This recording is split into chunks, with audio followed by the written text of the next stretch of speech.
munsi sinzabibagirwa. Numvishe neza neza isi imeze nk'aho ingoye ku mutwe. Kugira ngo umuntu umeze kuriya wagize ikibazo ku bwonko kugira ngo azakire n'ibitangaza by'Imana. Sabrina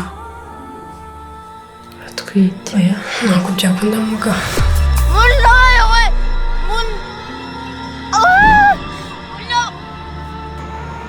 Eko wa mwana twe turi kumwe hanagiye he? Nakubwiye ko n'icuri imwe ntazijya ngushyigikira muri aya mafuti yawe. Twasangiye ikintu iki kimwe mu buzima. Ibere rya mama.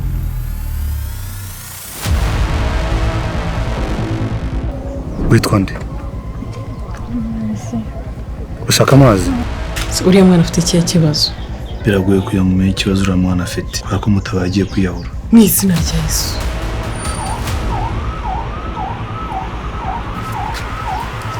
Fanda w'umugabo twamuzanye.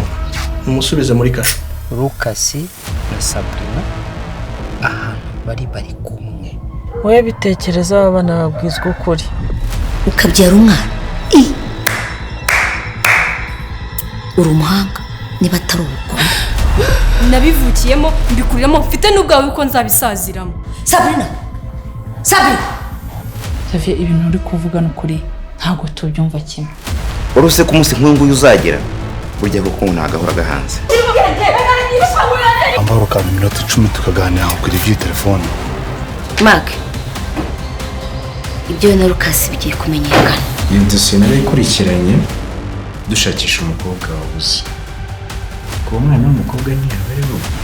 Kwanza ubundi tunabyibuye rwose mbabara. Oya Sabrina. Mbabari. Oya. Uyu Lucas se ari mushobora. None se byaje kurangira bite?